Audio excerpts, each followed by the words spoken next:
Bonjour, dans cette vidéo, nous allons parler d'angles et plus particulièrement de la nature des angles. Alors, la nature d'un angle, vous avez l'habitude de ce mot maintenant. On a vu la nature des triangles, la nature des quadrilatères. On veut des précisions pour quelque chose d'un peu plus spécifique que juste un angle. Alors, pour ça, on les classifie. Et la nature d'un angle dépend de sa mesure, qu'on exprime en degrés. On y reviendra un peu plus tard dans une prochaine vidéo. Alors, je vous propose de regarder juste cette petite animation pour bien comprendre ce qui se passe. Donc, vous voyez ici un angle fermé.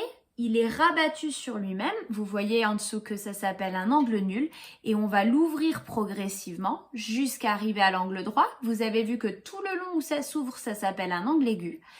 Et pareil, on continue, on part de l'angle droit, on continue à ouvrir, ça s'appelle un angle obtus jusqu'à ce que ce soit ouvert à plat et là, ça s'appelle un angle plat. Et là, notre segment est bien droit, c'est bien une ligne droite en bas de l'angle. Alors, on va résumer tout ça dans un tableau que vous allez recopier dans votre cahier de leçons. Alors, quand on a un angle à 0 degré, c'est la plus petite mesure possible. Ben dans ce cas-là, ça s'appelle un angle nul. Il est fermé. On va commencer à l'ouvrir un petit peu.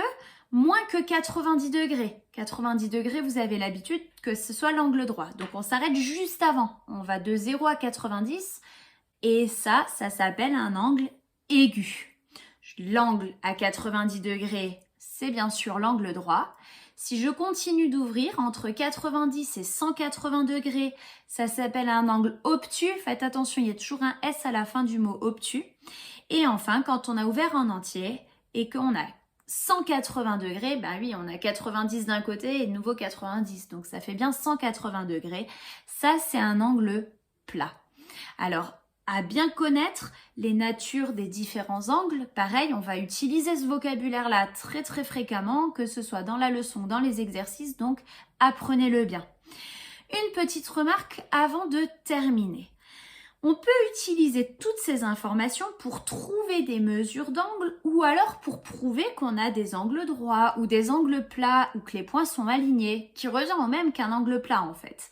Alors regardons un petit peu deux exemples. Le premier, on veut trouver la mesure manquante, sachant que A, B et C sont alignés. Bien sûr, c'est la mesure d'angle que je cherche et donc c'est l'angle ici. Si A, B et C sont alignés, A, B et C, s'ils sont alignés, ça veut dire que de A jusqu'à C, c'est un angle plat. Et si c'est un angle plat, tout ça, ça mesure 180 degrés. C'est exactement ce qui était dans le tableau juste avant. Un angle plat, quand tout est bien aligné, c'est 180 degrés. Et si je veux l'angle en bleu clair, il me suffit d'enlever cette partie ici de 50 degrés. Donc on va rédiger tout ça correctement. On va écrire que l'angle DBC, celui en bleu clair, celui qu'on cherche, DBC, c'est égal à l'angle de 180 degrés, le grand, qui est noté ici en orange, jaune, orangé, et auquel on enlève les 50 degrés, donc moins 50 degrés, ce qui nous donne 130 degrés.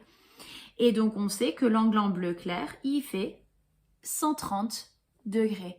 On n'a pas besoin de mesurer, on peut juste déduire des informations qu'on nous donne. Et ça, c'est vraiment pratique, on gagne du temps. Un deuxième exemple, on veut savoir si l'angle ABD, donc l'angle ici, ABD, est-ce que oui ou non c'est un angle droit? Alors vous voyez, j'ai fait le schéma vraiment à main levée, donc il est hors de question de venir mettre l'équerre et de dire « Ah oui, c'est bon, c'est un angle droit » ou « Ah non, pas du tout, c'est pas un angle droit ». Il faut qu'on se débrouille d'une autre manière. On connaît les deux petits angles ici, l'angle ABC et l'angle CBD, qui sont l'un à la suite de l'autre. On connaît les deux, donc on peut additionner les deux. Ça va nous donner la valeur de l'angle ABD. Donc on y va, on écrit tout ça. L'angle ABD, c'est égal à 52 degrés plus 38 degrés, qui nous donne 90 degrés. et 90 degrés, c'est pile la mesure d'un angle droit. Donc on est certain que ABD est un angle droit. On a prouvé qu'on a un angle droit sans utiliser d'équerre et on est sûr et certain du résultat de manière très précise. Voilà, j'espère que c'était clair. Bon courage pour les exercices.